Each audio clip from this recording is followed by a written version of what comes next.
Okay जी। तो आज हम नेक्स्ट कंडीशन के बारे में पढ़ेंगे कि that is called Hirschsprung disease. ठीक है।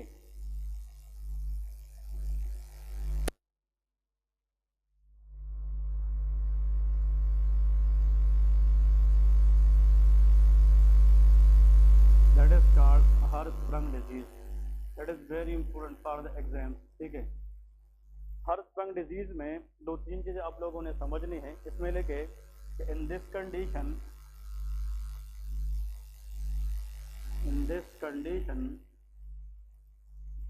there is loss of large intestine और लार्ज इंटेस्टाइन के अंदर हम स्पेशली यहाँ पे मेंशन करेंगे रेक्टम पार्ट में। कौन सी पार्ट में? Rectum is the part of large intestine. In this condition there is loss of large intestine specially rectum motility due to absence of ganglionic cells। ठीक है, ये बहुत इंपॉर्टेंट है। एक्चुअली जो गैंग्लियनिक सेल्स होते हैं लार्ज इंटेस्टाइन के अंदर, ये जब भी हम फूड लेते हैं तो लार्ज इंटेस्टाइन के अंदर जब गैंग्लियनिक सेल्स स्टिमुलेट हो जाते हैं वे लार्ज इंटेस्टाइन की मोटिलिटी में हेल्प करते हैं। कुछ लोगों में बाय बर्थ कौन से सेल एब्सेंट होते हैं? Ganglionic cells. अगर ये सेल ना हुए तो फिर लार्ज इंटेस्टाइन की मोटिलिटी भी नहीं होगी। तो मतलब ये है, दो बातें याद रखें। Number one, what is ganglionic cell? ये एम्ब्रियोलॉजिकल सेल होते हैं। जब फीटस एम्ब्रियोलॉजिकली बनता है तो उसके अंदर डिफरेंट चेंजेस आती है। तो हमारे बॉडी के अंदर एम्ब्रियोलॉजिकली कुछ सेल्स बन जाते हैं जिसका नाम क्या है? Ganglionic cells. इन गैंग्लियनिक सेल्स का डिफरेंट काम है। अगर ये गैंग्लियनिक सेल लार्ज इंटेस्टाइन में चले जाए एम्ब्रियोलॉजिकल लाइफ के अंदर तो फिर लार्ज इंटेस्टाइन की किस में हेल्प करेगी? मोटिलिटी में। तो जिन बच्चों में by birth ganglionic cell absent होते हैं उन बच्चों के अंदर किस चीज की मोटिलिटी खराब होगी? Large intestine. ऐसे कंडीशन को हम हर्शस्प्रंग डिजीज कहते हैं। तो दो बातें, हर्शस्प्रंग डिजीज बाय बर्थ किस सेल की डिफिशिएंसी है? Ganglionic cell. और नंबर टू, हर्शस्प्रंग डिजीज किस इंटेस्टाइन की मसला है? Large intestine. अब लार्ज इंटेस्टाइन के तो डिफरेंट पार्ट है, असेंडिंग कोलोन है, डिसेंडिंग कोलोन है, सिग्मॉइड कोलोन है, लेकिन हर्शस्प्रंग डिजीज के अंदर लार्ज इंटेस्टाइन का कौन सा पार्ट डैमेज होता है? रेक्टम डैमेज होता है। क्लियर है? अब इसमें आप लोगों ने याद रखना है कि जो हर्शस्प्रंग डिजीज है इसमें होता क्या है। अब इसमें लेके क्लिनिकल फीचर, इसका मतलब ये है इसमें जो बच्चे पेरेंट्स लेके आते हैं तो वो कैसे फीचर्स के साथ आएंगे? Number one that is called delayed meconium. किसके साथ आएंगे? Delayed meconium. मेकोनियम का मतलब first time stool pass by the baby. मतलब बच्चा फर्स्ट टाइम जो फीसिस पास करते हैं, स्टूल पास करता है, इसको हम क्या कहते हैं? मेकोनियम कहते हैं। अब दो बातें याद रखें, अगर एक बच्चा पैदा हो जाए चाहे वो मेल है या फीमेल है तो फर्स्ट टाइम जो यूरिन को पास करता है उसमें टाइम 24 आवर होना चाहिए। कितना? 24। पैदाइश के 24 घंटे बाद बच्चे को यूरिन पास करना चाहिए। अगर 24 घंटे के बाद भी बच्चा यूरिन पास ना कर सका इसका मतलब उसका किडनी या यूरेटर का मसला हो सकता है। लेकिन बच्चे को जो फीसिस है या स्टूल है वो 48 आवर में पास करना चाहिए। कितने में? 48 आवर। अगर 48 घंटे के बाद भी बच्चा स्टूल पास ना कर सका इसको हम क्या कहते हैं? डिलेड मेकोनियम कहते हैं। क्लियर है कि नहीं? यहाँ पे नेक्स्ट पॉइंट लिखें, अगर वो स्टूल पास ना कर सके तो stool will remain in the large intestine. तो उसकी वजह से जो एब्डोमेन है उसकी डिस्टिंक्शन होगी कि नहीं? तो यहाँ पे लिखे एब्डोमिनल डिस्टिंक्शन। क्लियर है? Number two. नंबर थ्री लेके इस स्टूल रिटेंशन की वजह से एब्डोमिनल पेन होगी कि नहीं? Abdominal pain. अब बच्चा जो है या तो 5 दिन का होगा, 3 दिन का होगा, क्योंकि 48 घंटे के बाद अगर वो स्कूल पास ना करे तो पेरेंट्स को जनाब टेंशन लगेगी कि उसका बच्चा स्कूल पास क्यों नहीं कर रहा। वो डॉक्टर के पास लेके आएंगे। डॉक्टर जब उसकी पेट को देखेगा तो उसकी क्या हो चुकी होगी? डिस्टिंक्शन। और उस स्टूल की वजह से बच्चे को अंदर से क्या होगा? पेन। लेकिन बच्चा तो बता नहीं पाएगा, उस पेन की वजह से बच्चा रोएगा। तो लेके एक्सेसिव क्राई, बच्चा क्या करेगा? रोएगा। That is excessive cryness. इसका मतलब ये है कि बच्चा जो है वो क्राइंग करेगा, एक्सेसिव क्राइंग। ये फीचर जब भी आते हैं तो हम ये सोचते हैं कि मे बी लार्ज इंटेस्टाइन के अंदर जो मोटिलिटी है वो खराब है। क्लियर है कि नहीं? और बच्चों के अंदर डिलेड मेक्यूनियम का मेन काज कौन सी डिजीज है? हर्शबर्ग डिजीज है। अब हम क्या करेंगे, लेके इन्वेस्टिगेशन कि हम फिर डायग्नोज कैसे करेंगे। What is the investigation? तो यहाँ पे सबसे पहले तो लेके नंबर 1, जो सर्जन होता है, डॉक्टर पीडियाट्रिक स्पेशलिस्ट होता है, वो एक टेस्ट करता है, that is called digital rectal examination. इसको क्या कहते हैं? डिजिटल रेक्टल एग्जामिनेशन, जिसको हम DRE कहते हैं, दैट इज कॉल्ड DRE। तो यहाँ पे नंबर 1 पॉइंट लिखें कि on DRE digital rectal exam there is gush of stool will come out, gush of stool will come out। अब यहाँ पे दो बातें याद रखें। एक्चुअली अगर तीसरे दिन या चौथे दिन बच्चा पेरेंट्स लेके आते हैं कि इसके जनाब 3 दिन हो गए, 4 दिन हो गए और उसने अभी तक स्कूल पास नहीं किया है, बात समझ रहे कि नहीं? तो हम फिर क्या करते हैं, मतलब डिजिटल रेक्टल एग्जाम करते हैं। बच्चे को जनाब एक हाथ में इस तरह होल्ड करते हैं और इस लिटिल फिंगर को जनाब हम ज़ाइलोकेन जेल लगाते हैं। क्या लगाते हैं? ज़ाइलोकेन जेल इसलिए लगाते हैं कि अगर आप रेक्टम के अंदर ये डिजिटल रेक्टल एग्जाम करें ताकि बच्चे को क्या ना हो, पेन ना हो, तो हम ज़ाइलोकेन जेल लगाते हैं और हम एनल कैनाल के अंदर ये फिंगर डालते हैं। अगर ये फिंगर डाले और इससे स्टूल आ जाए, इसका मतलब कि जो स्टूल था वो कहाँ पे पड़ा हुआ है? Rectum. Rectum is very near to the anal canal. इसका मतलब ये एनल कैनाल के साथ ही मसला था और इशू कहाँ पे है? रेक्टम। इसका मतलब स्टूल पड़ा हुआ है लेकिन उसको बाहर ले जाने के लिए मोटिलिटी नहीं थी। तो मतलब अगर डिजिट का मतलब लिटिल फिंगर है, अगर ये लिटिल फिंगर एनल कैनाल में जनाब डाल दे और रेक्टम तक ले जाए और वहां से गश ऑफ द स्टूल आ जाए, तो फिर ये कौन सी डिजीज है? हर्शबर्ग डिजीज है। और इसको हम कहते हैं स्क्वाड साइन। इसको हम क्या कहते हैं? Squad sign. एमसीक्यूज याद रखें, अगर डॉक्टर्स डिजिटल रेक्टल एग्जाम करें और उसमें गश ऑफ द स्टूल बाहर निकले, this sign is called squad sign. याद रखें, मरीज जो चीजें बताएगा या मरीज जो पॉइंट हमें बताता है या पेरेंट्स बच्चे की जो कंप्लेंट हमें बताते हैं उसको सिम्टम्स कहते हैं, लेकिन जो चीज हम करवाते हैं उसको क्या कहते हैं? साइन कहते हैं। तो DRE कौन करेगा? डॉक्टर करेगा। तो DRE करने पे अगर गश ऑफ द स्टूल आ जाए, दिस कॉल्ड स्क्वाड साइन। इसको क्या कहेंगे? Squad sign. और आखिर में लेके द मोस्ट इम्पोर्टेंट यहाँ पे लेके डेफिनेट या कंफर्मेटरी टेस्ट। वो कौन सा टेस्ट है जिससे हम कंफर्म करें इस बच्चे को जनाब हर्शबर्ग डिजीज है? तो कंफर्मेटरी टेस्ट में लेके रेक्टल बायोप्सी। हम क्या करेंगे? रेक्टल बायोप्सी करते हैं। What is biopsy? Taking a piece of tissue. हम रेक्टम से पीस ऑफ टिश्यू लेंगे और हिस्टोपैथोलॉजी लैब के अंदर चेक करेंगे कि उसमें गैंग्लियनिक सेल है कि नहीं। अगर आप रेक्टम से बायोप्सी ले लें और उसको लेबॉर्ट्री भिजवाए और लेबॉर्ट्री वाले कहे कि इसमें किस सेल की एब्सेंस है? Ganglionic cell. इसका मतलब इस बच्चे को डेफिनेटिवली कौन सी डिजीज है? हर्शबर्ग डिजीज है। तो हर्शबर्ग डिजीज की जो इन्वेस्टिगेशन ऑफ चॉइस है, जिससे हम कंफर्म करेंगे कि इस बच्चे में ये प्रॉब्लम है कि नहीं, तो हम रेक्टल क्या लेते हैं? बायोप्सी लेते हैं। लेकिन बायोप्सी कैसे लेंगे? यहाँ पे लेके एंडोस्कोपी गाइडेड। इसको क्या कहते हैं? Endoscopy guided. एंडोस्कोपी का नाम सुना है कि नहीं? हम एंडोस्कोपी करेंगे, एंडोस्कोपी के जरिए रेक्टम को मालूम करेंगे और वहां से पीस ऑफ टिश्यू लेंगे। तो एंडोस्कोपी गाइडेड हम रेक्टल क्या लेंगे? बायोप्सी लेंगे। अब लेके ट्रीटमेंट।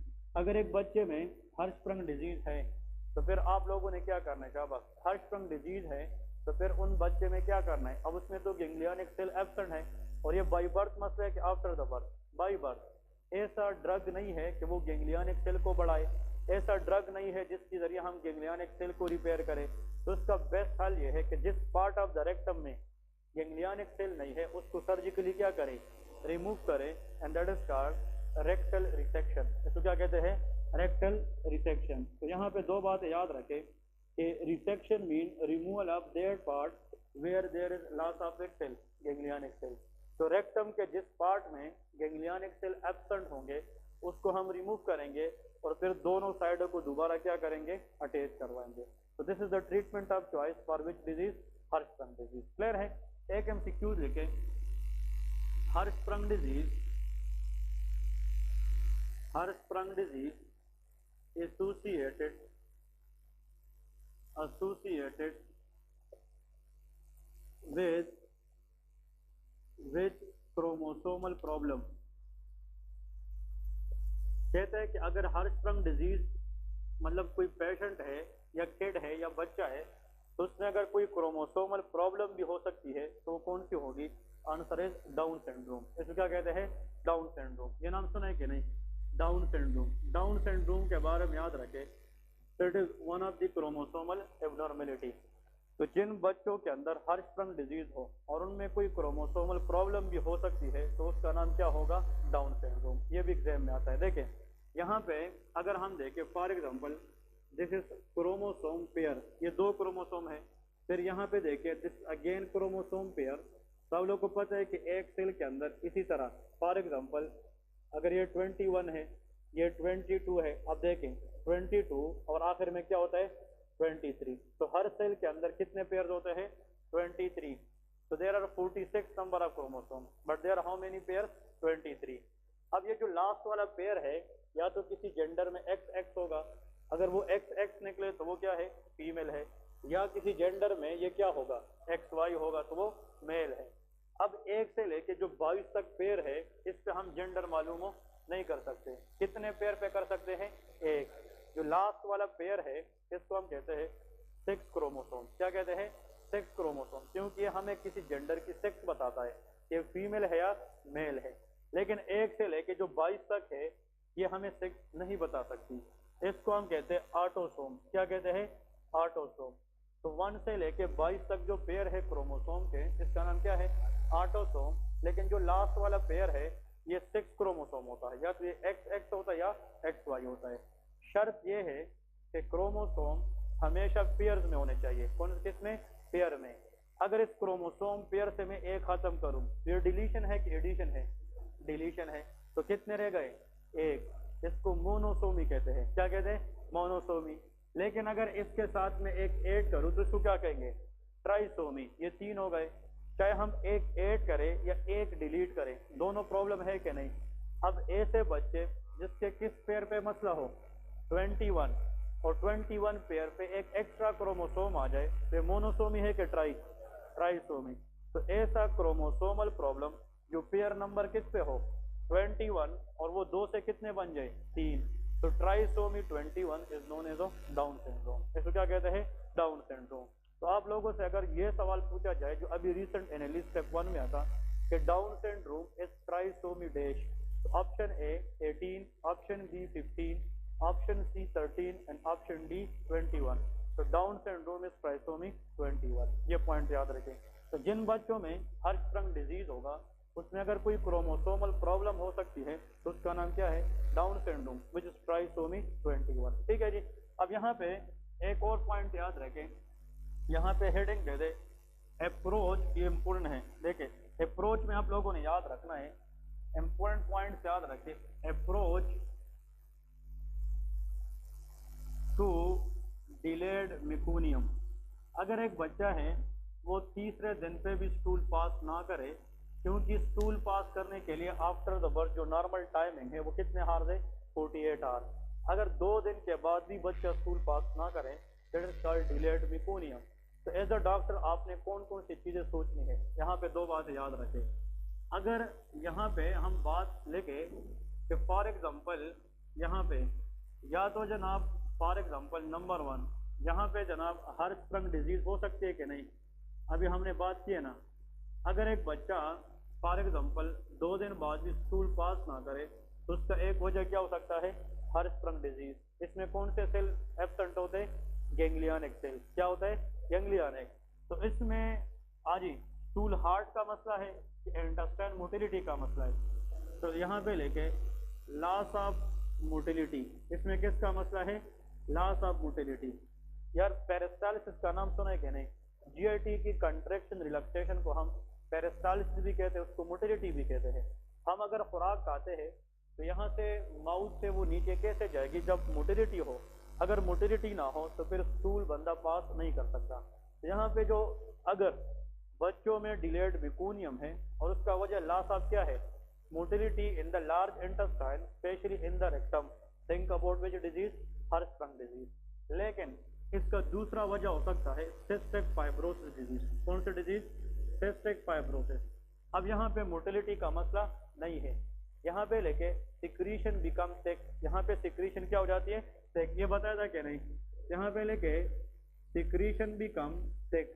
इसका मतलब ये है, इधर देखें, अगर इंटेस्टाइन के अंदर जो स्टूल है या फीसिस है वो थिक हो जाए तो थिक स्टूल को पास करना बच्चे के लिए आसान होगा कि मुश्किल? ये मुश्किल होगा, तो उसमें भी डिलेड मेकोनियम हो सकता है। अगर एग्जामिनर ये पूछे कि there is delayed meconium but the problem in motility, think about which disease? Hirschsprung disease. लेकिन अगर एग्जामिनर ये बताए कि there is delayed meconium but the problem is कि that secretion become very thick, then think about which disease? Cystic fibrosis. ये बहुत important है। और सिस्टिक फाइब्रोसिस में एक और एमसीक्यूज आता है कि इसका क्रोमोसोम 7 का प्रॉब्लम होता है। कौन से का? क्रोमोसोम 7। ये एक क्रोमोसोमल प्रॉब्लम है जो 7 पे होता है और इसमें सिक्रीशन क्या हो जाती है? थिक हो जाती है। And thick secretion is very difficult for the baby to pass through the stool. लेकिन यहाँ पे याद रखें एक और वजह, अगर न सिस्टिक फाइब्रोसिस है न जनाब हमारे पास मोटिलिटी का मसला है, तीसरा मसला हो सकता है इंटेस्टाइनल ऑब्स्ट्रक्शन। क्या हो सकता है? इंटेस्टाइनल।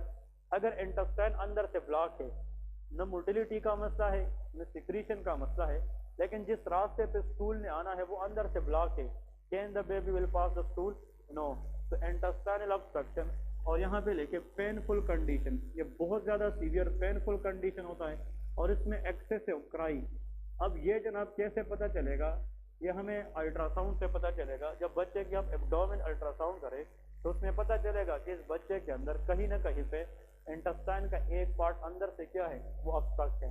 तो आप लोगों ने इस स्टेज पे 3 चीजें याद रखनी है। अगर एक बच्चा है वो डिलेड मेकोनियम के साथ पेरेंट्स लेके आते हैं तो इसके 3 काज हो सकते हैं। वैसे होने पे ज्यादा है लेकिन एमबीबीएस स्टेज पे 3 चीजें, या तो बच्चे में हर्शस्प्रंग डिजीज है, या बच्चे में सिस्टिक फाइब्रोसिस है, या उस बच्चे के अंदर इंटेस्टाइनल ऑब्स्ट्रक्शन है। क्लियर है कि नहीं? कैसे पता चलेगा कि कौन सी प्रॉब्लम है? अगर सर्जन DRE करे, stand for digital rectal exam, और DRE करने के बाद स्टूल बाहर निकले तो फिर ये क्या है? हर्शस्प्रंग डिजीज है। अगर DRE करने के बाद भी स्टूल ना निकले, इसका मतलब कि स्टूल अंदर से थिक है कि थिन है? थिक है, तो फिर ये most likely cystic fibrosis. Cystic fibrosis में एक और चीज, इसमें न कि सिर्फ बच्चे को डिलेड मेकोनियम होता है लेकिन इस डिजीज में बच्चे को रेस्पिरेटरी ट्रैक्ट इन्फेक्शन भी होती है। तो सिस्टिक फाइब्रोसिस के जितने भी बच्चे आते हैं उसमें कफ होता है। क्या होता है? कफ। उन बच्चों में डिस्निया होता है, कफ होता है, और उन बच्चों में सांस लेने की तकलीफ जरूर होती है। तो cystic fibrosis condition represented by respiratory tract infection and delayed meconium, लेकिन इसमें रेस्पिरेटरी प्रॉब्लम नहीं होते। क्लियर है कि नहीं? नंबर 2, अगर ये भी नहीं है तो हम अल्ट्रासाउंड करें तो उसमें ये भी पता चल सकता है कि किसी प्रॉब्लम की वजह से अंदर इंटेस्टाइन की क्या हुई है? ऑब्स्ट्रक्शन हुई है।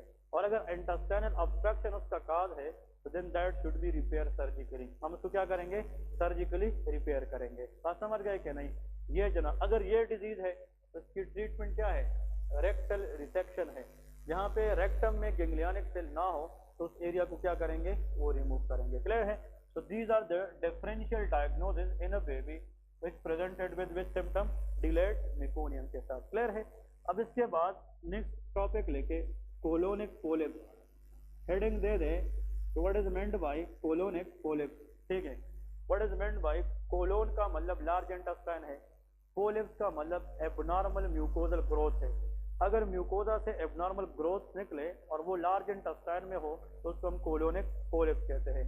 यहाँ पे लेके abnormal mucosal growth, what is the inner lining of the large intestine? Mucosa. अगर उस म्यूकोजा से एबनॉर्मल ग्रोथ निकले, abnormal mucosal growth present in large intestine, present in large intestine, that is known as colonic polyps. इसको हम जनाब colonic polyps कहेंगे। Actually जो polyps है ये अगर किसी पेशेंट में आ भी जाए इसका मतलब ये है, देखें पॉइंट ये है, अगर फॉर एग्जांपल देखें ये लार्ज इंटेस्टाइन का कोई पार्ट है, this is the part of which intestine? Large intestine. Large intestine का जो इनसाइड वाला ये लेयर है दैट इज कॉल्ड म्यूकोजा। इसको क्या कहते हैं? म्यूकोजा। ये म्यूकोजा एंडोस्कोपी के जरिए हमें इस तरह बिल्कुल स्ट्रेट नजर आना चाहिए, ये नॉर्मल है। लेकिन अगर इस म्यूकोजा के अंदर चेंजेस आई है और इसमें इस तरह एबनॉर्मल ग्रोथ निकली है, दीज आर कॉल्ड एबनॉर्मल। ये नॉर्मल ग्रोथ है कि abnormal? Abnormal growth from the mucosa inside the large intestine is known as colonic polyps. Clear है? ये जो पोलिप्स होते हैं ये हमें डायरेक्ट इस तरह पता नहीं चलता जब तक हम एंडोस्कोपी ना करें। क्या ना करें? एंडोस्कोपी। एंडोस्कोपी हमें बताएगी कि लार्ज इंटेस्टाइन की जो म्यूकोजा है उससे क्या निकली है? एबनॉर्मल ग्रोथ निकली है। अब नेक्स्ट सवाल ये है कि अगर कोलोन के अंदर ये ग्रोथ मिल जाए तो क्या ये डेंजरस है कि नॉन डेंजरस है? कुछ एबनॉर्मल ग्रोथ ऐसी होती है कि वो खुद ब खुद ठीक हो जाती है, लेकिन कुछ ग्रोथ बिकम वेरी डेंजरस। तो कोलोनिक पोलिप्स में भी कैंसरस और इट में भी नॉन कैंसरस, ये दोनों हो सकती है। कैसे पता चलेगा वो हम अभी पढ़ेंगे। यहाँ पे लिखे दीज में भी बिनाइन, ये क्या हो सकती है? Benign or malignant. क्या हो सकती है? मैलिग्नेंट। अब सुन ले, ऐसी पोलिप जिसमें कैंसर के चांसेस नहीं होते, ऐसे पोलिप जो कैंसर में कन्वर्ट नहीं हो सकते, उसको बिनाइन पोलिप कहते हैं। क्या कहते हैं? बिनाइन। बिनाइन से मुराद यह है नॉन डेंजरस पोलिप। लेकिन वो पोलिप अगर इसको ट्रीट ना करे और साल बाद 2 साल बाद जाकर वो बड़ी आंत कैंसर में कन्वर्ट हो सकती है तो क्या कहेंगे? मैलिग्नेंट पोलिप्स कहते हैं। तो पोलिप्स को हम इग्नोर नहीं कर सकते क्योंकि it may convert into colon cancer. ये किस में जा सकते हैं? कोलोन कैंसर में। अब इसमें जो मेन पॉइंट है लिखे व्हाट आर द काजेस, कि वो कौन कौन सी काजेस है जिनमें से पोलिप्स के चांसेस ज्यादा हो सकती है। असल में इसका एग्जैक्ट काज तो पता नहीं है, लेकिन रिस्क फैक्टर जरूर है कि किन लोगों में पोलिप्स के चांसेस ज्यादा होते हैं। जिन लोगों को बहुत टाइम से क्रोनिक क्या हो? कॉन्स्टिपेशन हो। क्या हो? कॉन्स्टिपेशन। कॉन्स्टिपेशन के अंदर the patient can not able to pass the stool, तो जीआईटी मोटिलिटी या डिस्टर्ब होती है। और अगर हार्ड स्टूल कोलोन के अंदर ज्यादा देर तक रहे तो म्यूकोजा को डैमेज करेगी और म्यूकोजा से एबनॉर्मल ग्रोथ निकलने के चांसेस हो सकते हैं। तो क्रोनिक कॉन्स्टिपेशन में be one of the risk factor for the formation of colonic polyps. इसलिए constipation should be treated on time. अगर एक बंदा कहता है कि मेरी कब्ज है, मतलब वो है कहता है कि मैं 2 दिन 3 दिन से वॉशरूम नहीं गया और उसकी पेट बहुत सख्त है, उसमें दर्द है, तो इसका मतलब constipation can give rise to many complication. उनमें से एक कॉम्प्लिकेशन क्या है? कोलोनिक पोलिप्स है। कॉन्स्टिपेशन के जितने भी लोग आते हैं उसको बताया जाता है कि आप पानी का इस्तेमाल ज्यादा से ज्यादा करें, क्योंकि जो हार्ड स्टूल है उसको हमने क्या बनाना है? सॉफ्ट बनाना है। And soft stool can pass easily as compare to the hard stool. तो फ्लूइड इनटेक बढ़ानी है कि कम करनी है? बढ़ानी है।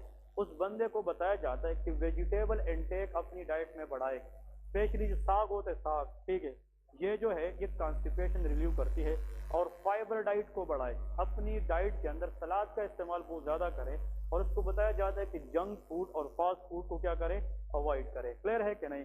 साथ में फिर हम सिरप भी देते हैं, लाइलेक सिरप आता है, लेक्ट्यूलोज आता है, लेक्सेटिव्स आते हैं, ये हम फार्माकोलॉजी पार्ट में पढ़ेंगे।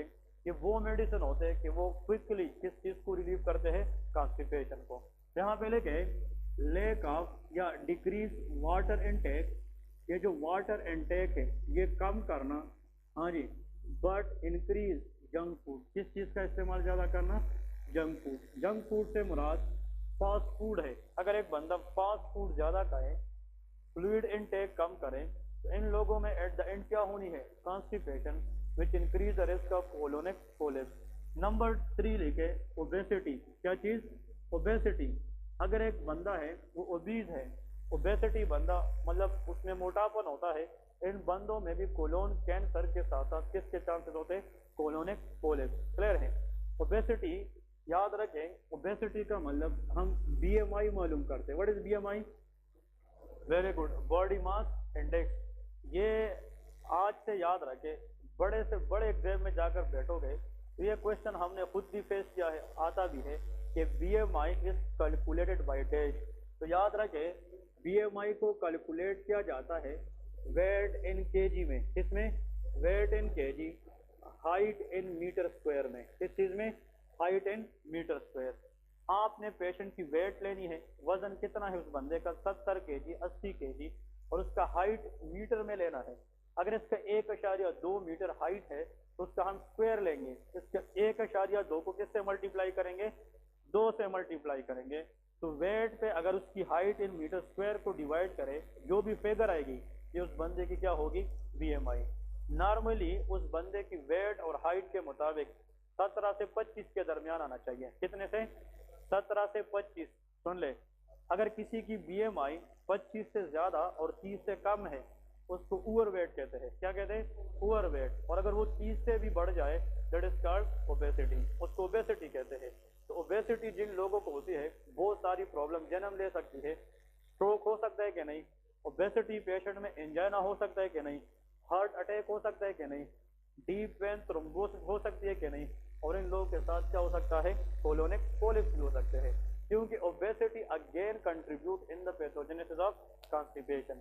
और ओबेसिटी लोगों में हीमोराइड्स हो सकते हैं कि नहीं, इसको पाइल्स कहते हैं, और पाइल्स की वजह से पोलिप्स वगैरह भी जन्म ले सकते हैं। और आखिर में लेके क्रोनिक स्मोकिंग। अगर एक बंदा है वो ज्यादा स्मोकिंग करे, क्रोनिक स्मोकिंग, इन लोगों में भी पोलिप्स के chances as compare to non smokers ये क्या होते हैं, ये ज्यादा होते हैं। क्लियर है। और पोलिप्स अगर हम जेंडर की बात करें, male are more prone for polyps as compare to female.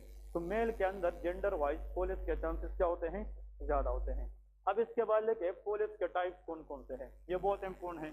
लेकिन टाइप्स ऑफ पोलिप्स के, पोलिप्स के जनाब टाइप्स कौन कौन से हैं। लार्ज इंटेस्टाइन के अंदर पोलिप्स दो तरह के होते हैं। कितने, दो। एक को हम कहेंगे हाइपरप्लास्टिक पोलिप्स और एक को कहते हैं एडिनोमेटस पोलिप्स। क्लियर है, ये दोनों याद रखें।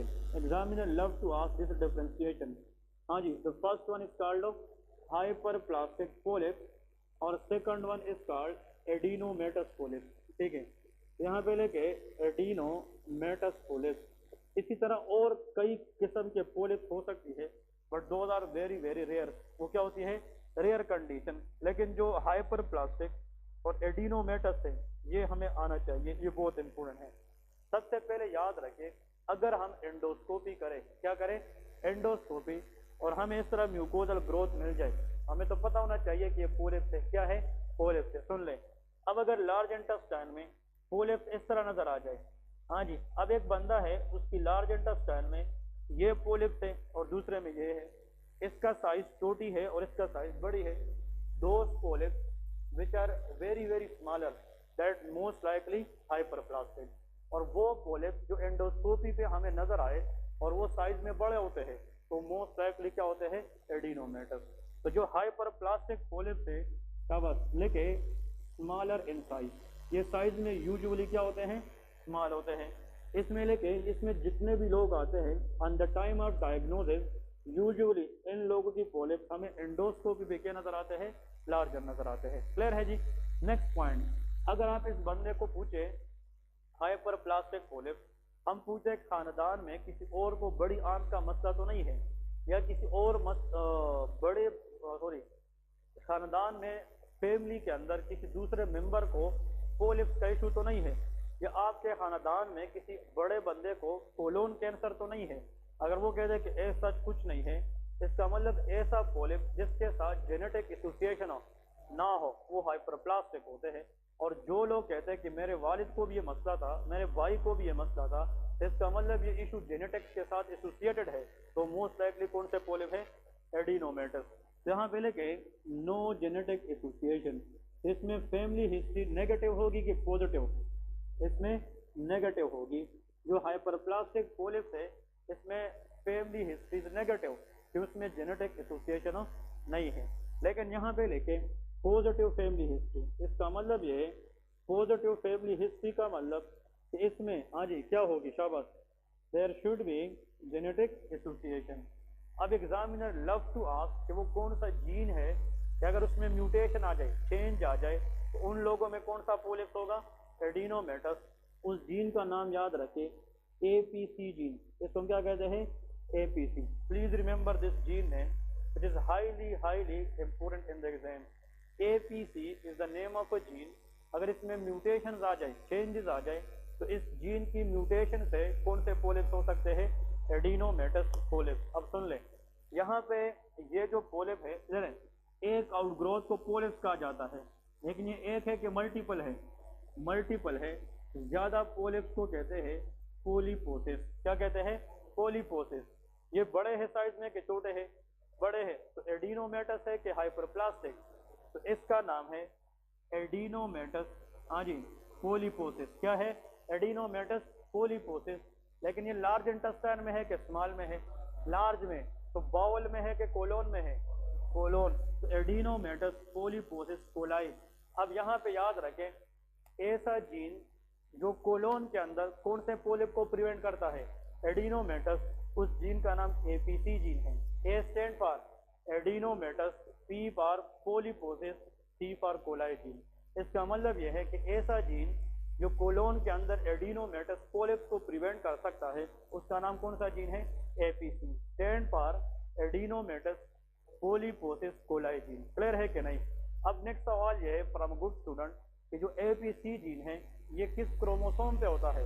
Answer is chromosome 5। ये किस पे पड़ा होता है? क्रोमोसोम 5 पे। तो क्वेश्चन ये है कि अगर क्रोमोसोम नंबर 5 पे किस जीन का मसला आ जाए? एपीसी, तो इन लोगों में कोलोन के अंदर जो आगे पोलिप्स बन सकेंगे उसका नाम क्या होगा? एडिनोमेटस पोलिप्स होगा। क्लियर है कि नहीं? तो adenomatous polyps. Next very important point, हाँ जी, मुझे जनाब कौन बता सकता है लार्ज इंटेस्टाइन के नाम कौन ले सकते हैं? लार्ज इंटेस्टाइन के कौन कौन से पार्ट्स है? शाबाश, जो ऑर्डर से बता सकता है। फर्स्ट पार्ट, एक मिनट खत्म ना बेटाए, एक एक बंदा, हाँ, एक सिरे से आखिर तक कौन बता सकते हैं? फर्स्ट पार्ट क्या है? अब बहुत आगे निकल जाते हैं ना सारे। Parts of the large intestine in a row. सबसे पहला पार्ट है सीकम। क्या है? सीकम। सीकम के पीछे अपेंडिक्स होता है। क्या होता है? अपेंडिक्स। देखिए यहाँ पे सीकम है, इसके पीछे अपेंडिक्स है। फिर है असेंडिंग कोलोन। क्या है? असेंडिंग। फिर क्या होगा? Transverse colon. फिर क्या है? Descending colon. फिर सिग्मोइड कोलोन। कौन सा? Sigmoid colon. फिर रेक्टम होता है, फिर एनल कैनाल होता है। तो sigmoid colon is a part of large intestine. अब ऐसे पोलिप्स जो 90% किस कोलोन से निकले? सिग्मोइड कोलोन, वो यूजुअली हाइपरप्लास्टिक होते हैं। क्या होते हैं? हाइपरप्लास्टिक। तो उसकी ओरिजिन लेके, इसकी लोकेशन लेके, इसकी ओरिजिन क्या है, मैं यहाँ पे एक स्पेसिफिक वर्ड लिखता हूँ। हाँ जी, रेक्टो का मतलब क्या है? बिहाइंड। विच कोलोन? सिग्मोइड। तो दोस polyps which is present behind the sigmoid colon, rectosigmoid, that should be known as hyperplastic. ये क्या होंगे? Hyperplastic. ऐसे कोलोन, ऐसे polyps, AC stand for ascending colon। आप लोग पूरा फॉर्म लेके, AC stand for ascending colon और DC stand for descending colon। Alternating current और डायरेक्ट करंट होता है कि नहीं? कैपेसिटर जानते हो ना फिजिक्स में, तो उसमें अल्टरनेट और डायरेक्ट करंट होता है, ठीक है ना? ओके जी, इसमें याद रखे रेजिस्टेंस इन सीरीज, ठीक है ना? ये बहुत अच्छा टॉपिक है फिजिक्स में। इसका मतलब ये है कि असेंडिंग कोलोन और डिसेंडिंग कोलोन, इन दोनों पार्ट्स में जो मोस्टली पोलिप्स होते हैं वो कौन से होते हैं? एडिनोमेटस। आप एज अ डॉक्टर एंडोस्कोपी करते हैं, और ऐसा एंडोस्कोपी जिसमें हम लार्ज इंटेस्टाइन को देखें। किसको देखें? लार्ज। उस एंडोस्कोपी को स्पेसिफिकली क्या कहा जाता है? कोलोनोस्कोपी। क्या कहते हैं? कोलोनोस्कोपी। जब आप कोलोन को देखते हैं और रेक्टम में आपको जनाब सिग्मोइड कोलोन के पीछे पोलिप्स नजर आ जाए, तो आपकी ज़हन में होना चाहिए यह मोस्ट लाइकली हाइपरप्लास्टिक है। अगर असेंडिंग कोलोन या डिसेंडिंग कोलोन में म्यूकोजल ग्रोथ नजर आ जाए तो फिर ये मोस्टली क्या है?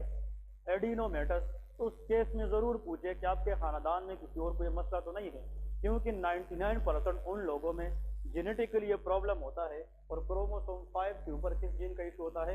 एपीसी जीन का इशू होता है। क्लियर है कि नहीं? नेक्स्ट पॉइंट आखिर में लेके, ये जो है, ये जो हाइपरप्लास्टिक है, इसमें लेके नो रिस्क ऑफ, हाँ जी, CRC stand for colorectal carcinoma या कोलोरेक्टल कैंसर, कोलोन कैंसर जिसको कहते हैं, बड़ी आंत की कैंसर। कि हाइपरप्लास्टिक जो पोलिप्स है दे आर बिनाइन। ये क्या होते हैं? बिनाइन।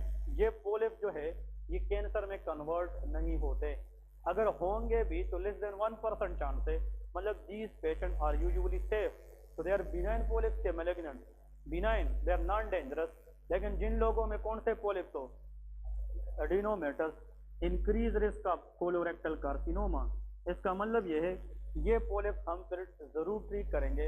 अदरवाइज अगर एक पेशेंट स्मोकर भी है, फैमिली हिस्ट्री भी है, पोलिप्स भी एडिनोमेटस है, तो इस बंदे में आने वाले 2 से 3 साल के अंदर कोलोन कैंसर के चांसेस ज्यादा होते हैं। क्लियर है कि नहीं? और कोलोन कैंसर अगर हो जाए तो उसके अपने कई सारे बहुत सारे प्रॉब्लम हो सकते हैं। अब लेके ट्रीटमेंट, एक पोलिप्स की ट्रीटमेंट क्या है। अब यहाँ पे लेके कि अगर पोलिप्स की ट्रीटमेंट हम देखें तो सबसे इम्पोर्टेंट याद रखें कि नंबर 1 कि जो ट्रीटमेंट में लेके depend upon the types of polyps. किस पर डिपेंड करता है? Types of polyps, depend upon the types of polyps. अब देखें अगर इस तरह क्वेश्चन आ जाए, नंबर 1 हाइपरप्लास्टिक पोलिप्स से, शाबाश, हाइपरप्लास्टिक पोलिप्स, तो क्या करना है? हाइपरप्लास्टिक इज डेंजरस और नॉन डेंजरस? हाँ जी, hyperplastic polyps they are no risk of cancer, ये बिनाइन है, नॉन डेंजरस। तो लेके फॉलो अप, इसको हम क्या करेंगे? Follow up. पेशेंट को बताएंगे कि आज के बाद जंक फूड नहीं खाना, पानी का इस्तेमाल ज़्यादा करना, क्योंकि ये पोलिप्स खुद बहुत भी ठीक हो सकते हैं अगर पेशेंट अपनी डाइट को मॉडिफाई करे। तो यहाँ पे लेके फॉलो अप क्या करेंगे? फॉलो अप प्लस क्या करेंगे? शाबाश, डाइटरी मॉडिफिकेशन बताएंगे क्या नहीं? पेशेंट को बताएंगे पानी का इस्तेमाल ज़्यादा करें और कोशिश करें कि कॉन्स्टिपेशन आपको ना हो, वरना फिर पोलिप्स के चांसेस क्या होंगे? ज़्यादा। लेकिन अगर एक पेशेंट है उसमें याद रखें एडिनोमेटस पोलिप्स है, क्या है? एडिनोमेटस। ये डेंजरस है कि नॉन डेंजरस? ये तो डेंजरस पोलिप्स है, तो इसको हम एज इट इज छोड़ेंगे या ख़त्म करेंगे? इसको सर्जिकली रिमूव करेंगे and this surgery is called polypectomy. इसको क्या कहते हैं? Polypectomy, surgical removal of the polyp, that is called polypectomy. यहाँ पे लेके पोलिपेक्टोमी, क्लियर है कि नहीं? एक्टोमी का मतलब सर्जिकल रिमूवल है। अगर वो सर्जिकल रिमूवल हम पोलिप की करें तो उस सर्जरी का नाम क्या है? पोलिपेक्टोमी कहते हैं। क्लियर है कि नहीं? तो पोलिपेक्टोमी इसलिए करते हैं कि उसी तरह पोलिप्स के अंदर हम रिस्क नहीं ले सकते, क्योंकि अगर हम इसको हम एज इट इज छोड़े तो फिर बाद में जनाब उससे फुल ब्लोन कैंसर हो सकता है कि नहीं? कैंसर हो सकती है। इस वजह से it is better to remove that polyp before transferring toward the cancer. Clear है कि नहीं? अब यहाँ पे इंपॉर्टेंट पॉइंट लेके डेंजर पार्ट या danger points of polyps, danger point ये अलग हेडिंग दे दे, पॉइंट्स ऑफ पोलिप्स। इसका मतलब ये है कि डेंजर पॉइंट्स ऑफ पोलिप्स कौन कौन से हैं, ये बहुत इंपॉर्टेंट है। डेंजर पॉइंट से मुराद ये है कि अगर फॉर एग्जांपल आप एंडोस्कोपी करते हैं, क्या करते हैं? एंडोस्कोपी, एंडोस्कोपी करते हैं और उसमें जनाब फॉर एग्जांपल एक पोलिप्स है, इसका मतलब ये है ये लार्ज इंटेस्टाइन है। देखे फर्क को देखे आप लोगों ने बताना है। This is the part of large intestine. यहाँ पे जनाब एक पोलिप है और वो इस तरह, for example this is the polyp. कुछ पोलिप हमें इस तरह नजर आती है, म्यूकोजल ग्रोथ है, ये पोलिप हमें इस तरह नजर आती है, ये एबनॉर्मल म्यूकोजल आउटग्रोथ है कि नहीं? तो दीज आर पोलिप्स। और अगर कुछ पोलिप्स हमें इस तरह नजर आ जाए, अब सुन ले, इसमें जनाब मेन पॉइंट ये है कि इन पोलिप्स में और इनमें क्या फ़र्क है। कभी कभार एंडोस्कोपी करते वक्त हमें पता चलता है ये जो पोलिप है ये म्यूकोजा के साथ डायरेक्ट अटैच है, या इसके दरमियान एक स्टाक है। स्टाक मीन एक स्टेम है, क्या है? स्टेम। और ये पोलिप डायरेक्ट अटैच है। क्लियर है कि नहीं? जो पोलिप म्यूकोजा के साथ क्या हो? डायरेक्ट अटैच हो, जिसमें स्टाक हो ना हो, इनको हम कहते हैं सीसाइल पोलिप। इसको क्या कहते हैं? Sessile polyp. तो sessile polyps are dangerous polyps. ये क्या होते हैं? Dangerous polyps. इन पोलिप्स का कैंसर में कन्वर्जन रेट क्या होता है? ये ज्यादा होता है। लेकिन जिन पोलिप्स के साथ हमारे पास एक पार्टिकुलर क्या हो, शाबाश, stalk, this polyps is called, हाँ जी, पिडंकुलेटेड पोलिप्स। इसको क्या कहते हैं? पिडंकुलेटेड पोलिप, क्योंकि स्टाक को पिडंकल कहा जाता है। क्या कहा जाता है? पिडंकल। तो polyp on endoscopy who are sessile they have no stalk, they are dangerous polyps. लेकिन जिस पोलिप्स के साथ एक पर्टिकुलर क्या हो, स्टाक हो, पिडंकुलेटेड हो, दे आर नॉन डेंजरस। ये क्या होता है? Non dangerous. Done. Next point, इस पोलिप को देखे, this polyp look like finger like, ये फिंगर की तरह नजर आती है कि नहीं? जो पोलिप हमें फिंगर लाइक प्रोजेक्शन दे दे इसको हम कहते हैं पेपिलोमेटस पोलिप। क्या कहते हैं? Papillomatous. What is papilla? Finger like projection. Those polyp which is seen on endoscopy finger like polyps को हम कहते हैं पेपिलोमेटस पोलिप। और papillomatous polyp is always dangerous polyp. ये क्या होते हैं? Dangerous polyp. अब फिंगर लाइक ये ज्यादा दिख रहा है या ये दिख रहा है? ये वाले दिख रहे हैं। तो पेपिलोमेटस जितना वो फिंगर लाइक अपीयरेंस ज्यादा देगी उतना डेंजर पॉइंट की तरफ जाएगी। क्लियर है? और नेक्स्ट पॉइंट ये लेके बहुत इंपॉर्टेंट, देखिए ये जो पोलिप्स होते हैं, हाँ जी, ये तो लार्ज इंटेस्टाइन का म्यूकोसा है। शाबाश। ये पोलिप सिसाइल है कि पेडंकुलेटेड है? सिसाइल है। और फिंगर लाइक प्रोजेक्शन है कि नहीं? तो this finger like projection is called of papillomatous in nature. दूसरी बात, साइज में मैंने बताया था कि जो पोलिप साइज में लार्जर होते हैं दे आर डेंजरस। वो कौन से होते हैं? एडिनोमेटस। इस पोलिप को अगर हम देखें तो ये लेस देन 2 सेंटीमीटर है। किससे कम है? ऐसा पोलिप जो एंडोस्कोपी बताए कि उसका साइज किससे ज्यादा है? 2 सेंटीमीटर। तो वो लार्जर इन साइज होंगे, तो वो किसके जुमरे आते हैं? एडिनोमेटस। तो डेंजरस है कि नॉन डेंजरस? डेंजरस। यहाँ पे लेके साइज मोर देन 2 सेंटीमीटर। ये बहुत इंपॉर्टेंट है। आप जीआईटी में गैस्ट्रोएंटेरोलॉजी वार्ड के अंदर काम कर रहे हैं, आपको सर ये पूछ रहे कि एक पेशेंट है, उसमें हम पोलिप सस्पेक्ट करते हैं कि एक पेशेंट में पोलिप है। वो कौन सी बातें हैं जो एंडोस्कोपी भी देखकर हम बताएंगे पेशेंट को कि अपना ख्याल रखे, वरना आपकी जो पोलिप है वो कैंसर में जा सकती है। नंबर 1, ऐसे पोलिप जो एंडोस्कोपी भी हमें कौन से नजर आए? सिसाइल। सिसाइल मीन जिसके साथ स्टॉक हो ना हो, वो डायरेक्ट म्यूकोजा के साथ अटैच हो। फिर ऐसे पोलिप जो फिंगर लाइक प्रोजेक्शन हो, जो फिंगर की तरह हमें नजर आए एंडोस्कोपी पे, इसको पेपिलोमेटस पोलिप कहते हैं। और वो पोलिप जो साइज में क्या हो? बड़े हो, मोर देन 2 सेंटीमीटर। ये 3 बातें जिस पोलिप के अंदर आ जाए, that polyp is very very danger.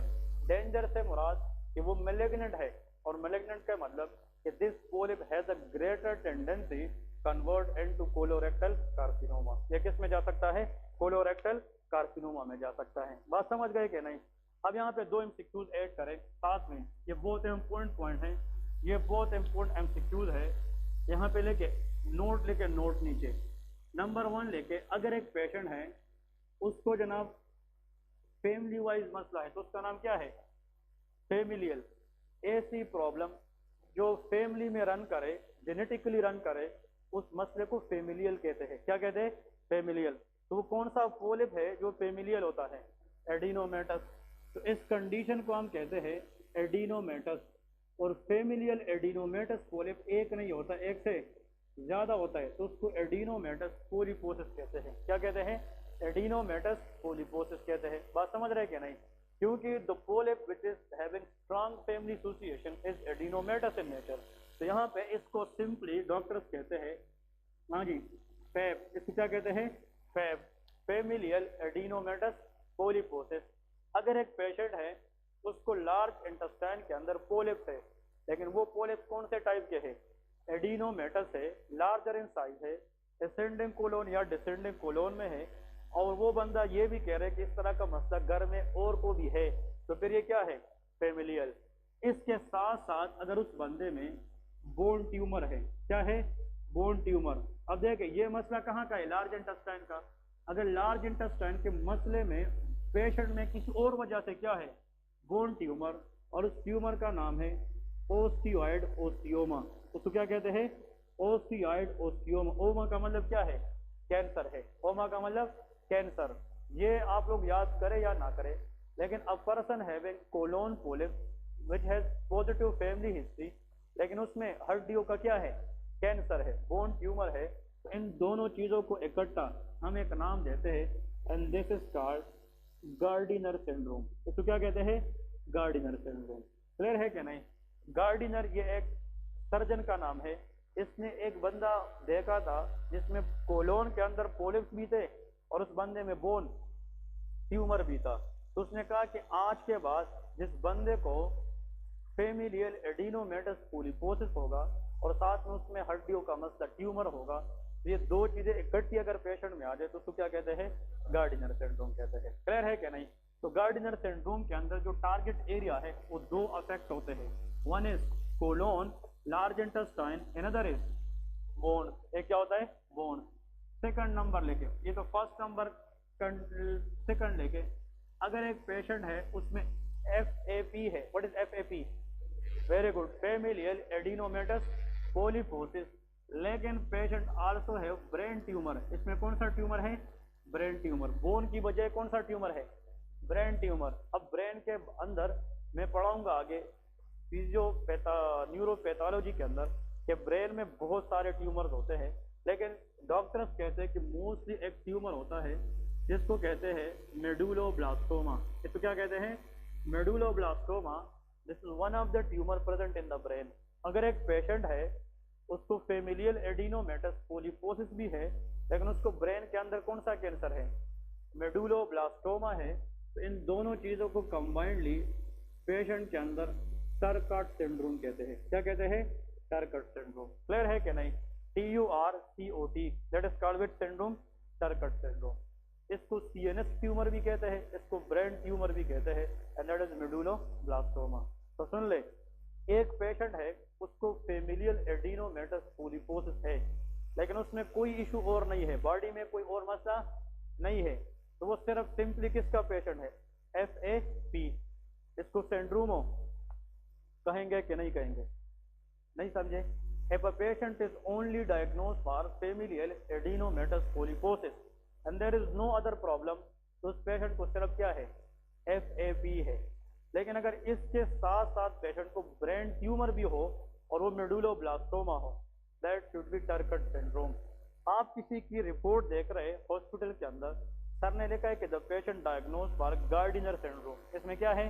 Gardiner. इसका मतलब इस बंदे को कोलोन में पोलिप्स भी है और बोन ट्यूमर भी है। अगर किसी को टरकट सिंड्रोम लिखा है तो इसको जनाब पोलिप्स भी है और इसको ब्रेन ट्यूमर भी है। क्लियर है कि नहीं? ये दो चीजें याद रखें। इसलिए कहते हैं कि फेमिलियल एडिनोमेटस पॉलीपोसिस, मेरी ये वर्डिंग याद रखें, फेमिलियल एडिनोमेटस पॉलीपोसिस में बी अलोन, अकेले भी हो सकते हैं, and it may associate with other problem as well like tumour, specially brain tumours and bone tumour. अगर बोन ट्यूमर्स के साथ ये इकट्ठी आ जाए तो उस कंडीशन का नाम गार्डिनर सिंड्रोम है, और अगर ये ब्रेन ट्यूमर के साथ आ जाए तो उसको हम टरकट सिंड्रोम कहते हैं। क्लियर है कि नहीं? ये दोनों इसके लिए बहुत हाई यील्ड क्वेश्चन हैं। ठीक है, इसके बाद नेक्स्ट टॉपिक की तरफ जाएंगे, एंड दैट इज कॉल्ड, बस के पढ़े, बस करें। ओके, आज वाले जितने भी टॉपिक है किसी ने अच्छे लेके हो तो उसका PDF बना के व्हाट्सएप ग्रुप में डाल दे, क्योंकि आज मतलब मंडे है तो कुछ लोग रास्ते में थे, मैसेज किए है, तो जो लोग आज नहीं थे क्लास में उन तक भी नोट्स जाने चाहिए। तो जो व्हाट्सएप ग्रुप है उसमें आज वाले दोनों लेक्चर आप सलाउद्दीन उसमें ऐड करें कि GAT वाला लेक्चर और रेस्पिरेटरी दोनों के आज से जितनी चीज़ें पढ़ी है वो व्हाट्सएप ग्रुप में डालें, जो आज एब्सेंट है ताकि उन तक भी ये पहुँच जाए। ठीक है, कल इंशाल्लाह 9:30 पे फिर मुलाकात होगी। ठीक है, ओके जी।